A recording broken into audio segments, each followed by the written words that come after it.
Y a-t-il des planètes au-delà de notre système solaire? Rares sont les astronomes qui ont osé se confronter à cette question. À ses débuts, la chasse aux planètes était à la marge de la science. Aujourd'hui, des milliers de ces étranges univers ont été découverts. Certains pourraient-ils abriter une vie extraterrestre? À l'heure actuelle, les planètes que nous avons découvertes sont des sortes de monstres. Vous seriez réduit en cendres immédiatement avant de pouvoir y faire le moindre pas. Mais certaines planètes offrent de nouvelles promesses. Je suis très excité par la découverte de Gliese 436. Serions-nous sur le point de découvrir une autre Terre? Nous ignorons toujours si notre Terre est une planète d'un type répandu ou une exception sur un milliard. La science de pointe des mondes étranges et une météo déchaînée, voilà ce que nous réserve ce voyage à la recherche de planètes extraterrestres ou exoplanètes.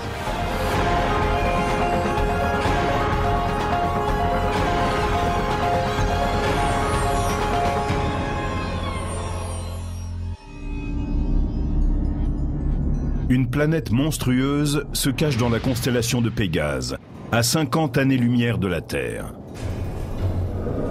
Une géante gazeuse, surchauffée, presque aussi massive que Jupiter, et qui file autour de son étoile en un peu plus de 4 jours. On l'a nommée 51 Pégase b. Et en 1995, elle est devenue la première planète extraterrestre jamais détectée, c'est-à-dire qu'elle tourne autour d'une étoile. Cette découverte est une pierre blanche dans l'histoire de l'astronomie et marque le développement de nouvelles recherches pour trouver une planète semblable à la Terre. Ce que nous cherchons, c'est à nous rendre compte quelle place occupe la Terre dans l'univers. Nous aimerions pouvoir trouver d'autres terres, mais elles sont presque indétectables. Ce sont de petits morceaux de roche qui n'émettent guère de lumière. Se pourrait-il que des planètes similaires à la Terre ne soient pas si rares que nous le croyons? Si seulement 1% de toutes les étoiles avaient une planète comme la nôtre en orbite autour d'elle, cela voudrait dire que des milliards d'autres terres attendent d'être découvertes. Nous sommes quasiment certains qu'il y existe une multitude de planètes constituées de roches quelque part ailleurs. Mais jusqu'à quel point ressemble-t-elle à la Terre? Cette question est pour l'instant sans réponse. Notre Terre est-elle unique? Est-elle exceptionnelle? C'est une question très importante et assez troublante.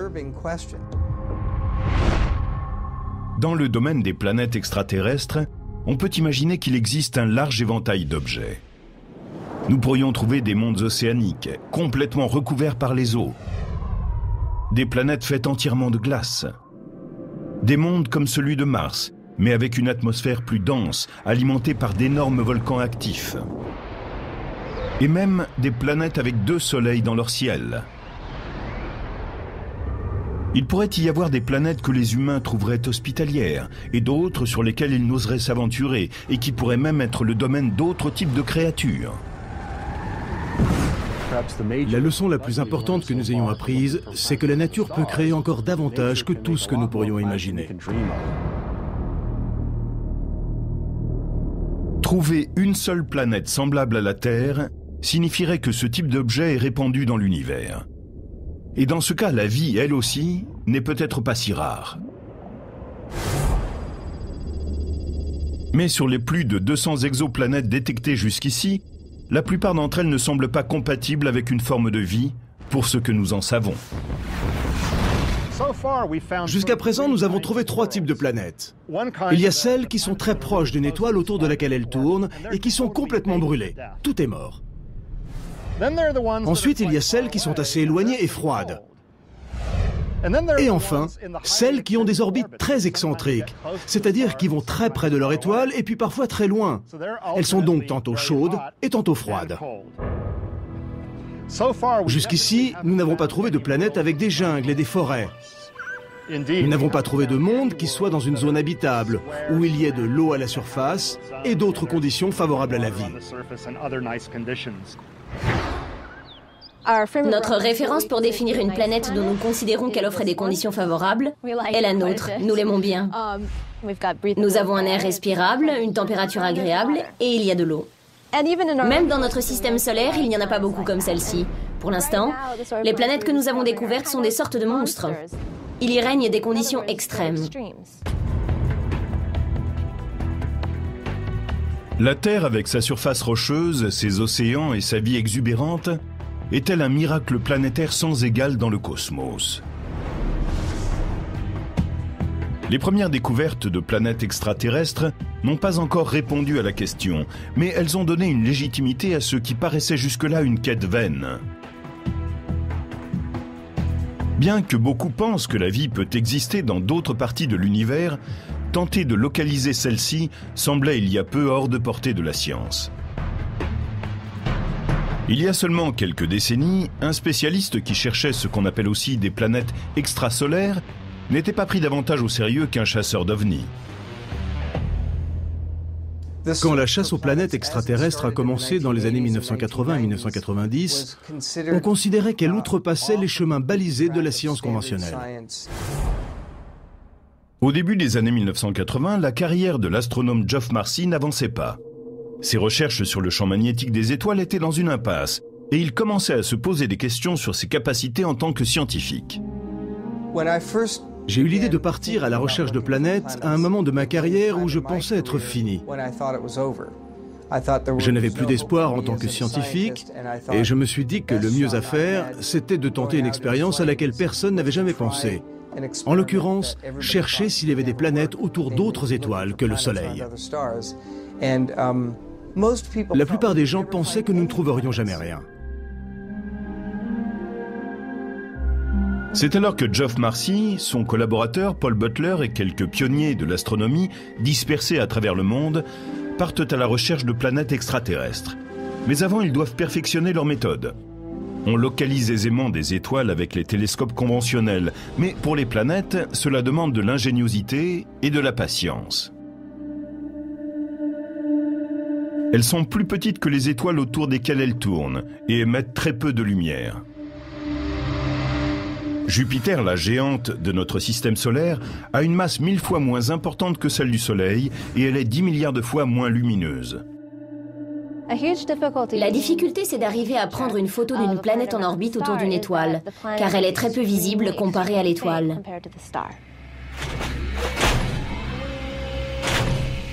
Celle-ci est tellement brillante qu'elle obscurcit presque totalement la planète, qui est beaucoup plus pâle. Aveuglés par la lumière stellaire, les chasseurs de planètes se sont rendus compte que s'ils ne pouvaient voir une planète de manière directe, il devait être possible de détecter son effet gravitationnel sur l'étoile autour de laquelle elle était en orbite. Une étoile sans planète resterait stationnaire dans le ciel, alors que celles auxquelles sont liées des planètes devaient présenter un léger mouvement gravitationnel. Nous disons souvent que les planètes sont en orbite autour du Soleil ou d'autres étoiles, mais ce n'est pas tout à fait exact. Planètes et étoiles tournent autour de leur centre commun, leur centre de gravité. Et ce centre de gravité n'est pas à mi-chemin entre les deux objets. Comme sur une balançoire, le plus massif doit être le plus proche du centre pour équilibrer le système. Si nous observons le Soleil et Jupiter, nous voyons que l'étoile est près de 1000 fois plus massive que la planète. Le Soleil est ici, le point d'équilibre se trouve là, et Jupiter est très éloigné. Il est 1000 fois plus loin.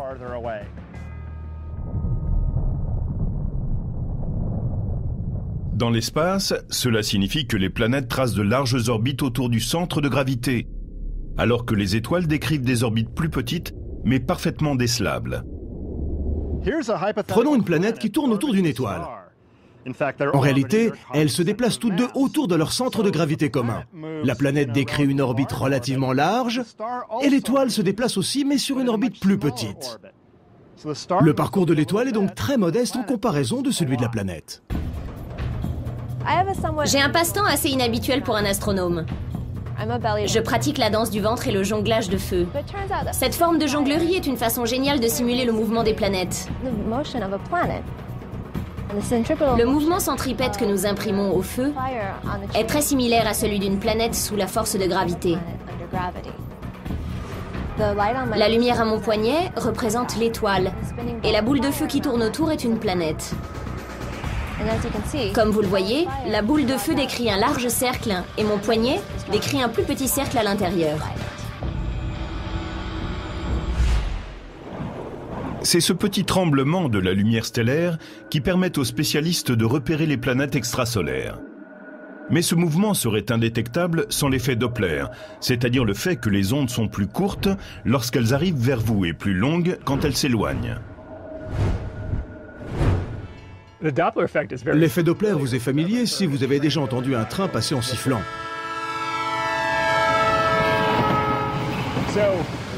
Quand le train arrive vers vous, vous entendez un sifflement aigu. Et quand il s'éloigne de vous, vous entendez la fréquence du sifflement diminuer petit à petit. Comme les ondes sonores, les ondes lumineuses changent de fréquence selon que l'objet s'approche ou s'éloigne.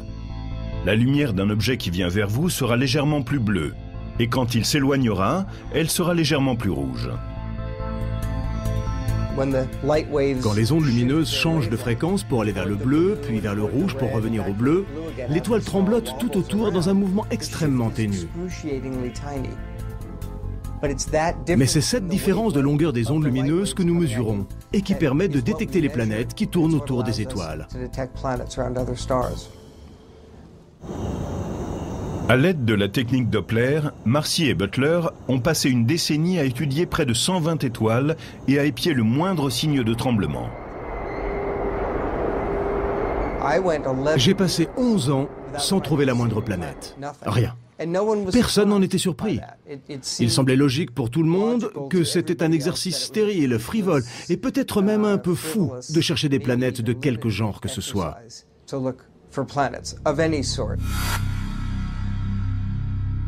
Mais en 1995, deux astronomes suisses, Michel Mayor et Didier Queloz, font une annonce surprenante.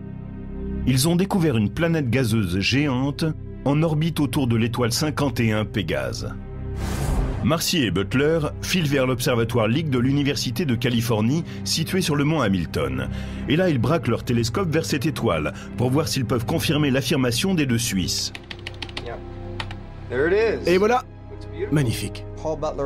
Paul Butler et moi, nous avons eu un choc en voyant que le tremblement de l'étoile était précisément tel que le décrivaient les deux Suisses.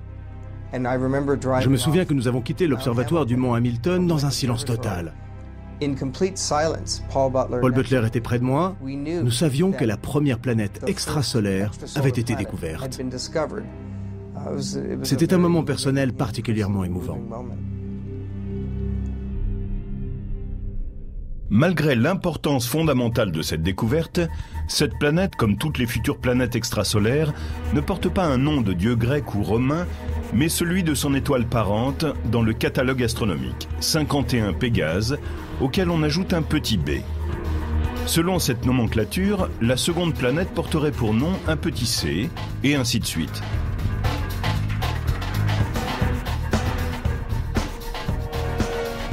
C'est d'ailleurs le seul élément modeste en ce qui concerne Pégase B. Sa découverte a bouleversé notre compréhension des planètes.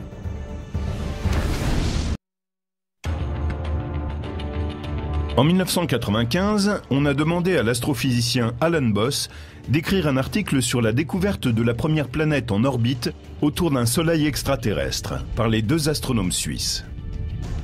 Cet article était absolument incroyable. Ce qu'ils avaient découvert était proprement stupéfiant. Stupéfiant parce que les Suisses déclaraient avoir découvert une planète similaire à Jupiter, mais alors que Jupiter décrit son orbite en 12 ans, celle-ci semblait le faire en 4 jours seulement. Cela signifiait donc qu'elle devait être très proche de son étoile centrale, près de 100 fois plus proche que ne l'est Jupiter du Soleil. C'est cela qui était difficile à comprendre. Jupiter tourne autour du Soleil à une distance confortable d'environ 780 millions de kilomètres. 51 Pégase B est plutôt à 7,8 millions de kilomètres de son étoile. Dans notre système solaire, cela voudrait dire qu'elle serait plus près du Soleil que la planète Mercure, qui est la première à partir de notre étoile. Si une planète est aussi proche d'une étoile, cela signifie qu'elle est littéralement en train de frire. La radiation de l'étoile est incroyable comparée à ce que nous connaissons sur la Terre, qui est relativement éloignée du Soleil. Cette découverte était donc très inattendue. La planète ne pouvait s'être formée sur place. Les astronomes savaient qu'elle venait d'ailleurs. De même, si nous trouvions un séquoia au milieu de Central Park, nous saurions qu'il vient d'ailleurs. Et nous nous demanderions comment il est arrivé là. C'est la question que se sont posées les astronomes devant les planètes géantes qu'ils découvraient. Mais 51 Pégase B n'était pas simplement un monstre de la nature. C'était la première d'une douzaine de planètes qu'on appelle les Pégasides ou les Jupiters chaudes. Elles ont pour point commun de décrire des orbites très proches de leur étoile, ce qu'on pensait impossible. En effet, la théorie communément admise sur la formation des planètes gazeuses suggère que la roche et la glace, contenues dans le disque qui entoure la jeune étoile, s'agrègent en un noyau solide auquel s'ajoute ensuite du gaz. Elle grandit de plus en plus jusqu'à ce qu'elle ait absorbé tout le matériau disponible aux environs. Ce processus ne peut avoir lieu qu'à une certaine distance de l'étoile, dans une zone assez froide, pour qu'il s'y trouve de la glace. On ne peut pas former quelque chose d'aussi massif, aussi près d'une étoile. Il faut un lieu où la glace puisse se former. Dans notre système solaire, c'est la distance à laquelle se trouve Jupiter, soit 5 fois plus loin que la distance du Soleil à la Terre. Alors, comment une planète gazeuse comme 51 Pégase B a-t-elle pu se former à une distance aussi brûlante de son étoile? Cela fait partie des questions qui me causaient des insomnies. Et au cours de l'une d'elles, je me suis dit, cela veut peut-être dire que cet objet a migré vers l'intérieur à partir de l'endroit où il a trouvé son origine. Aujourd'hui, nous avons compris que la formation des planètes était un processus presque chaotique, une sorte de lancer de dés au cours duquel de nombreuses planètes voudraient se former ou sont en train de se construire. On assiste donc à une compétition, une sorte de jeu gravitationnel de chaises musicales, dans lequel les planètes luttent pour conquérir leur propre espace. Au cours de cette compétition, certaines planètes sont éjectées du système solaire et d'autres sont projetées vers le centre. On pense que certaines planètes entrent en collision avec leur étoile parente et s'y brûlent. Tandis que d'autres survivent et décrivent bientôt une orbite proche et stable. Ces survivantes sont les Jupiters chaudes. La découverte de celles qui tournent autour de 51 Pégase a amené les chasseurs de planètes Geoff Marcy et Paul Butler à analyser de nouveau les données qu'ils avaient collectées au cours des décennies précédentes. Leur équipe avait tenté d'observer un tremblement qui aurait signalé la présence d'une planète géante. Nous avons soudain compris que nous devions analyser nos données d'une manière légèrement différente, en prenant en compte une période plus courte et en ne regardant pas seulement les planètes qui mettent un temps important pour accomplir leur orbite autour de l'étoile. Et cela nous a conduit à découvrir, au sein de ces données déjà existantes, toutes les planètes qui avaient brûlé là depuis des années.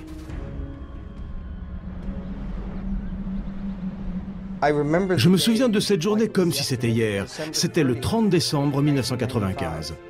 Le téléphone a sonné à 8 h du matin. J'ai décroché. C'était Paul Butler, mon grand collaborateur depuis 20 ans. Et il m'a simplement dit « Geoff, viens tout de suite ». Bien sûr, j'ai immédiatement bondi dans ma voiture, j'ai filé tout droit au bureau, ici où nous sommes en ce moment même à l'université de Berkeley. Et sur l'écran, j'ai vu le graphique d'un tremblement de l'étoile 70 Virginis.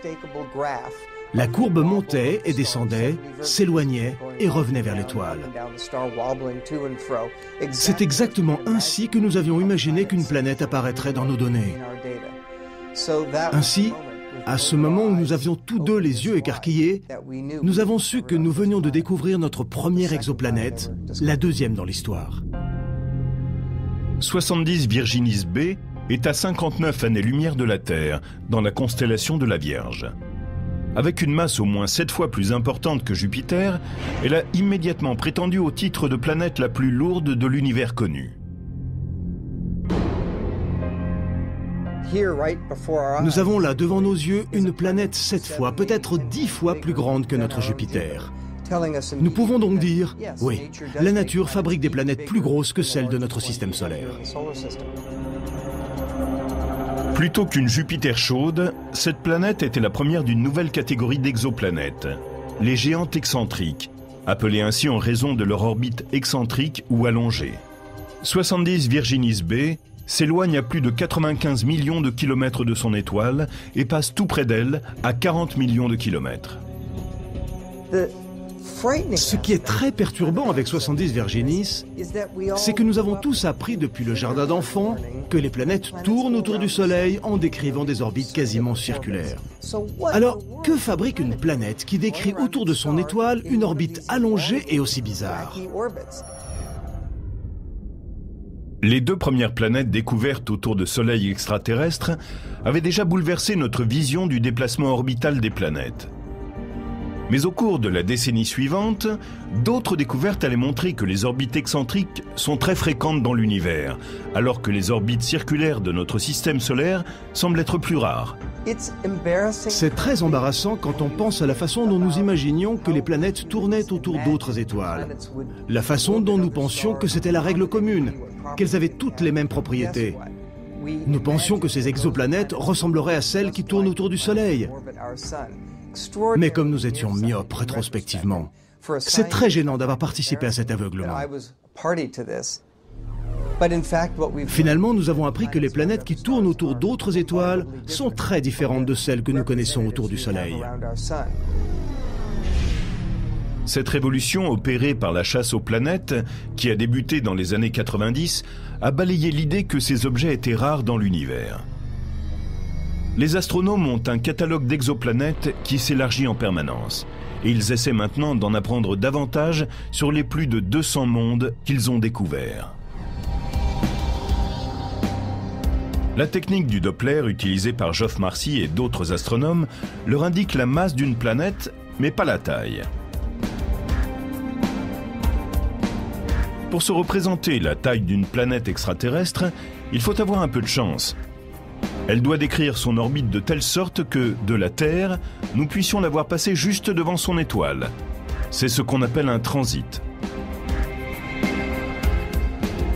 En mesurant à quel point la lumière de l'étoile faiblit pendant ce transit, les astronomes peuvent déterminer la taille de la planète. À l'automne 2007, des astronomes observaient le ciel quand une Jupiter chaude, appelée Tresfour, a transité devant son étoile. Elle était à peu près de la masse de Jupiter, et du coup on s'attendait à ce qu'elle soit plus ou moins de la même taille, mais la surprise était au rendez-vous. Tresfour était presque 2 fois plus grande que Jupiter. C'était en fait la planète la plus grande qui ait jamais été découverte. Certaines de ces planètes extrasolaires sont floconneuses. Elles sont en phase d'expansion permanente. La raison, c'est qu'elles ont sans doute une source interne de chaleur qui élève la pression à l'intérieur de la planète et la fait se dilater. C'est très semblable à la chaudière d'un train à vapeur.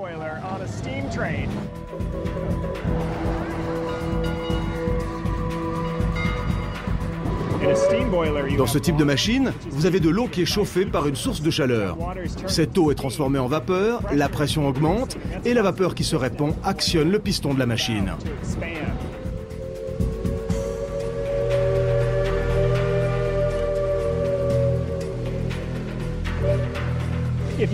S'il n'y avait pas un gaz pour provoquer ce phénomène, les planètes ne gonfleraient pas, les trains à vapeur ne marcheraient pas et nous ne pourrions pas gravir cette montagne. Si la chaleur interne est la cause apparente du caractère floconneux de cette Jupiter chaude, quelque chose de plus étrange encore se produit dans ce monde Dans le domaine des planètes extrasolaires, il semble que chaque nouvelle découverte engendre un nouveau mystère scientifique.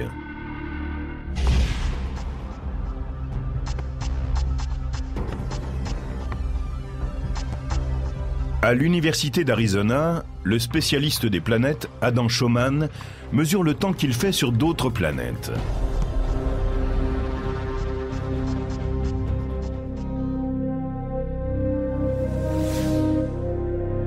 Récemment, il a contribué à la naissance du premier bulletin météo d'une planète située au-delà de notre système solaire. Et il a découvert qu'il y faisait un temps parfaitement compatible avec l'existence d'un monde extraterrestre.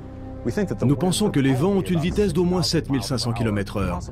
C'est énorme par rapport à ce qui existe sur n'importe quelle planète du système solaire.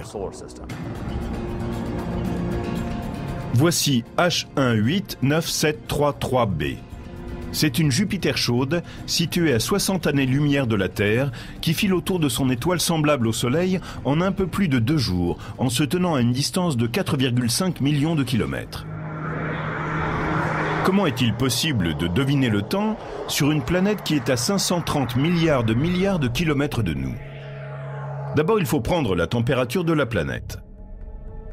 Les spécialistes savaient que si la planète traçait son orbite aussi près de son étoile, elle était forcément soumise à un effet gravitationnel qui lui fait présenter tout le temps le même côté à son étoile. Un côté de la planète est donc baigné en permanence dans une lumière brûlante, tandis que l'autre est plongé dans une perpétuelle obscurité. S'il n'y avait pas de vent sur ces planètes, cela voudrait dire que le côté diurne serait très chaud et que le côté nocturne serait très froid.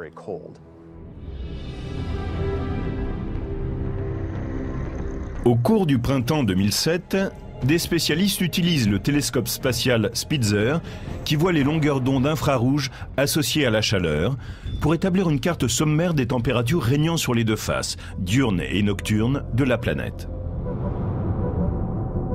Vous voyez à l'heure actuelle la première carte jamais établie d'un monde extraterrestre. Ce qu'elle montre, c'est que le côté diurne de la planète est en train de rôtir sous une température incroyable de 800 degrés, ce qui n'est pas surprenant étant donné la proximité de la planète avec son étoile parente. Ce qui est plus étonnant, c'est que le côté nocturne de la planète est chaud lui aussi. Bien qu'il soit dans l'obscurité totale, il y fait une chaleur étouffante de près de 600 degrés. Il est clair que quelque chose propage la chaleur à travers l'atmosphère de la planète, transporte de l'énergie à partir du côté clair, diurne, jusqu'à l'autre côté, nocturne. Spécialiste de la météo de notre système solaire, Schumann connaissait le coupable. Il a passé en revue les chiffres, et c'est là qu'il a pensé que cette exoplanète connaissait des courants d'air d'une magnitude sans précédent. Ces vents de 9000 km/h écraseraient tout sur leur passage dans notre système solaire. La Terre a les vents les plus lents de toutes les planètes du système solaire, avec une vitesse moyenne de 30 km/h. Les géantes gazeuses du système solaire ont des vents plus rapides que ceux de la Terre, simplement parce qu'elles ne présentent aucun relief qui entre en friction et ralentisse les vents. Sur Jupiter et Saturne, par exemple, il souffle à 150 km/h, ce qui est 10 fois moins rapide que sur les Jupiters chaudes. Le temps sur ces dernières peut être extrême, mais les prévisions pour d'autres types d'exoplanètes comme les géantes excentriques sont dignes d'un film catastrophe.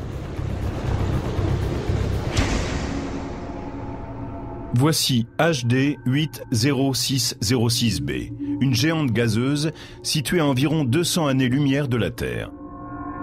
Elle tourne autour d'une étoile dans la constellation de la Grande Ourse. Une année dans cet étrange monde dure 111 jours, et cette planète a l'orbite la plus excentrique de celles qui ont été découvertes jusqu'à présent. Étant donné l'orbite circulaire de la Terre, la distance qui la sépare du Soleil est assez constante au cours d'une année. Elle ne varie que de 6 millions de kilomètres. Au cours d'une année, HD 80606b s'approche à 4 millions de kilomètres de son étoile et s'en éloigne jusqu'à 117 millions de kilomètres. Une différence de 113 millions. Cette orbite particulière génère une météo complètement folle. La température de la planète s'élève de plusieurs centaines de degrés en quelques heures, ce qui provoque des tempêtes absolument monstrueuses. Tandis que la planète s'approche de son étoile, le Soleil extraterrestre paraît encore plus grand dans le ciel. Vous avez d'un côté de la planète une énorme quantité de chaleur, tandis que l'autre est dans la nuit. Cela provoque une forte tempête qui est à la source d'une onde de choc qui se déplace tout autour de l'objet, à la vitesse d'un avion supersonique. Ce violent ouragan fait le tour de la planète en 12 heures. Puis, tandis que l'onde de choc diminue lentement, l'atmosphère surchauffée bouillonne et forme un vortex géant qui engloutit tout un hémisphère, un peu comme la grande tache rouge anticyclonique de Jupiter. Au fur et à mesure que la planète s'éloigne de la chaleur de son étoile, la tempête perd de son énergie et de son intensité. Mais le calme ne dure jamais longtemps sur cette géante excentrique. Tous les 111 jours, l'onde de choc se reproduit et le cycle de violence recommence. C'est plus étrange que tout ce que nous connaissons dans le système solaire. Si vous étiez là-bas, vous seriez immédiatement réduit en cendres avant de pouvoir y faire le moindre pas.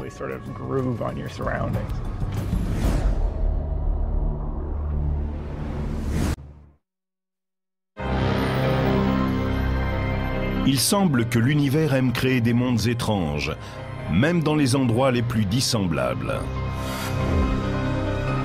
Voici un pulsar, une variété d'objets stellaires très rapides qu'on appelle les étoiles à neutrons. Ce sont les rémanences qu'une étoile massive a laissées derrière elle, après avoir explosé en une supernova. Personne ne s'attendait à trouver des planètes dans une zone cosmique aussi dangereuse. Je n'ai jamais imaginé, même dans mes rêves les plus fous, que nous trouverions un jour des planètes en orbite autour d'une étoile à neutrons, d'un pulsar, c'est-à-dire après sa formation, qui résulte de l'explosion d'une étoile massive en supernova.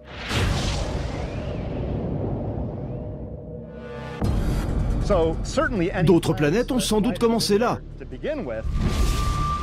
à partir de ce qui a été pulvérisé.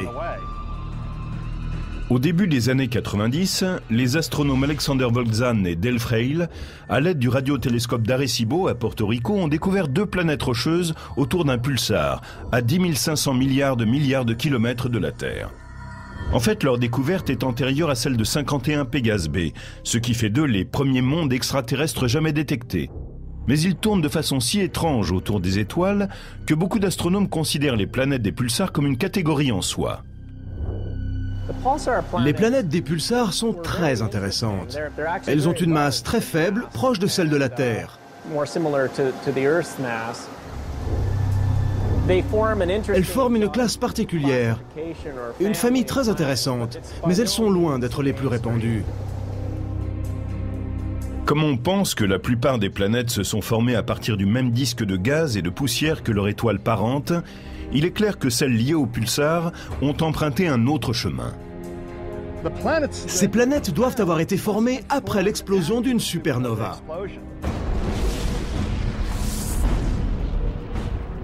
C'est vraiment bizarre, car nous aurions tendance à penser que tout ce matériau a été dispersé.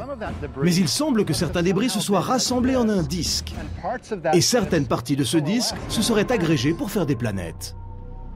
Mais c'est très surprenant. Je ne sais pas si quelqu'un comprend vraiment ce processus pour l'instant. On pense que les planètes des pulsars ont une surface rocheuse. Mais elles ne semblent pas pouvoir accueillir des formes de vie, et une excursion humaine ne pourrait durer bien longtemps. En tournant, le pulsar émet à partir de ses pôles des rayons très concentrés de particules chargées, et crée ainsi un faisceau lumineux tournant d'une puissance de radiation dévastatrice. Il serait très dangereux de se trouver sur une planète de pulsar. Il y aurait des radiations très fortes tout autour de vous, une véritable attaque de particules et d'ondes. Le champ de radiation serait tellement puissant qu'il détruirait probablement vos tissus et provoquerait très rapidement chez vous un cancer et des mutations. Cela vous tuerait sans doute. Si vous n'aviez pas de chance, ou peut-être serait-ce une chance puisque de toute façon vous seriez destiné à mourir, vous péririez sans doute de façon spectaculaire dans le faisceau d'un pulsar. À chaque rotation, le faisceau en passant dirigerait son éclair dans votre direction et vous verriez ce phare incroyablement lumineux vous envoyer sa lumière dans la figure. Ce ne serait pas un environnement très hospitalier. Les planètes des pulsars ne sont peut-être pas des endroits très agréables à visiter, mais elles nous ont appris quelque chose de fondamental sur la formation des planètes. Ces étranges planètes qui tournent autour d'une étoile à neutrons nous ont appris que la formation d'une planète pouvait être assez simple. La gravité aime assembler les éléments lorsqu'ils sont assez nombreux dans une zone donnée. Si la nature est aussi apte à créer des planètes, fût-ce dans des circonstances difficiles, alors il y a de grandes chances que l'univers en soit peuplé et que quelque part dans le cosmos, d'autres terres attendent d'être découvertes. Mais dans ce cas, où sont-elles? Pourquoi ne les avons-nous pas encore trouvées? Les premières planètes découvertes à la fin des années 1990 étaient des planètes massives qui font 3000 fois la masse de la Terre. Il n'est pas très étonnant que nous ayons trouvé les plus massives en premier.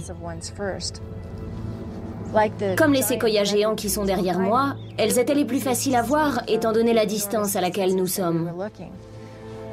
Alors quand nous trouvons une étoile et que nous disons « Voilà, il n'y a qu'une seule planète massive », comme on dirait « Il n'y a qu'un seul séquoia géant », il est presque sûr que ce n'est pas vrai. Il y a certainement des forêts de planètes, d'astéroïdes et de comètes qui tournent aussi autour de cette étoile.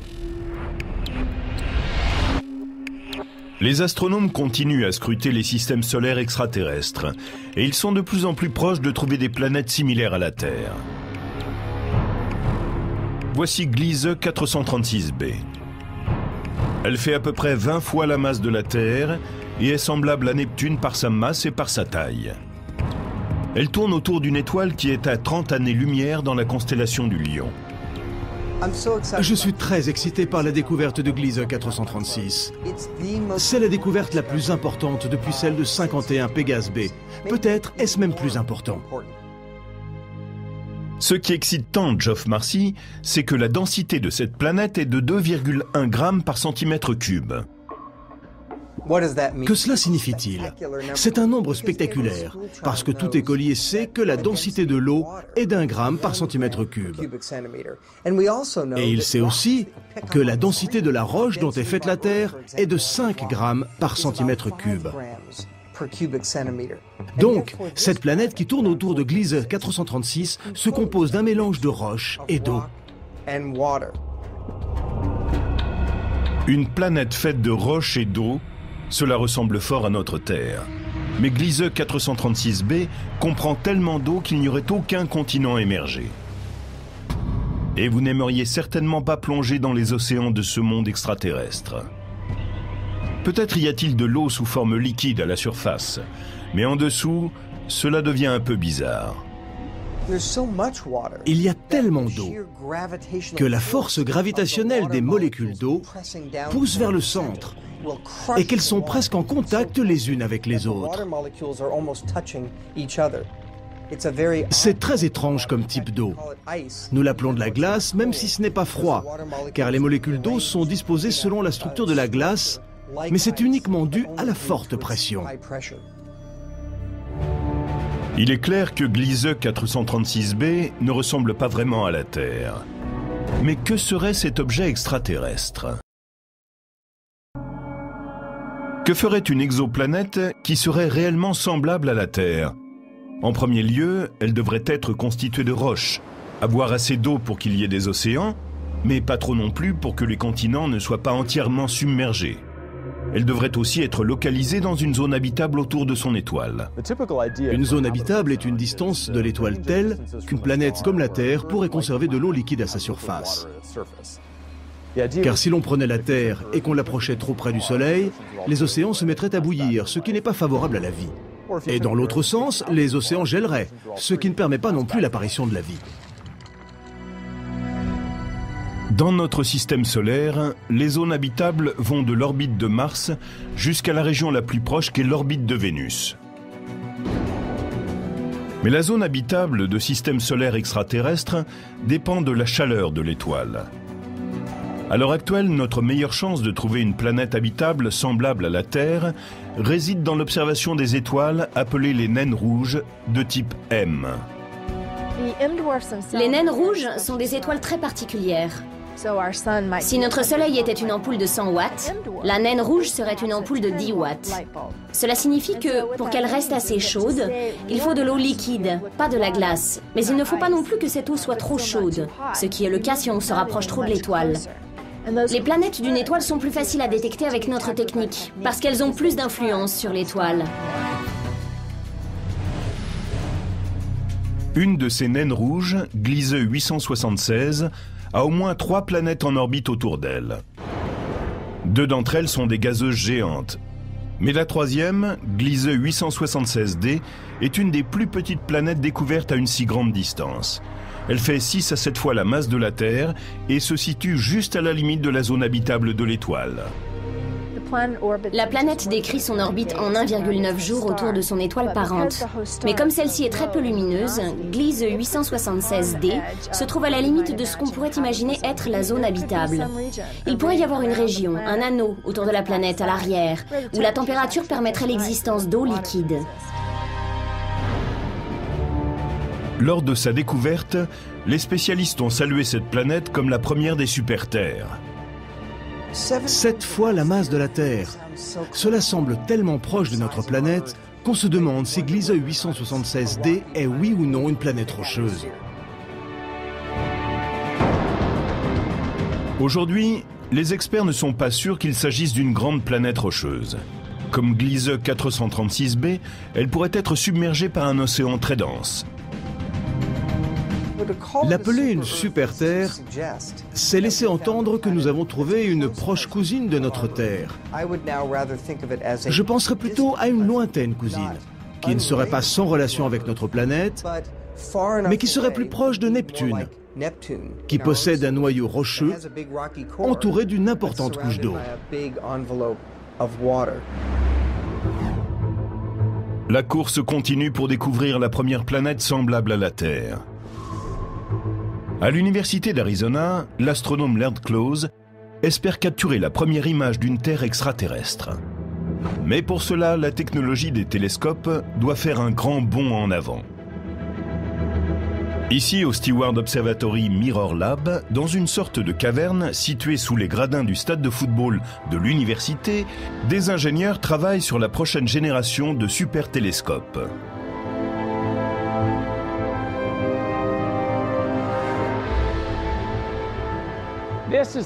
C'est le miroir le plus large qui ait jamais été construit. Il mesure 8,40 m de large, ce qui n'est qu'un septième de la taille du futur grand télescope Magellan.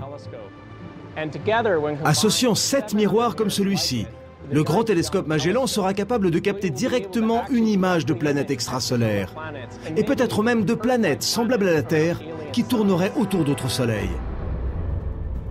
Ce télescope, qui devrait être opérationnel en 2016, sera à même de prendre des images 10 fois plus précises que le télescope spatial Hubble. La NASA et l'Agence spatiale européenne développent également plusieurs missions qui utiliseront des télescopes basés dans l'espace pour chercher des étoiles et nos parentes planétaires. Ce sera incroyablement excitant pour l'humanité de savoir s'il y a ou non, autour de ces petits points de lumière que nous voyons dans la nuit, des planètes en orbite qui ressemblent à la Terre.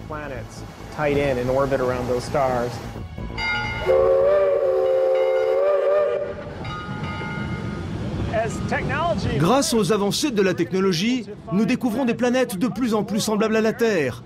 Des planètes qui abritent peut-être des formes de vie, et peut-être même des forêts et des trains à vapeur.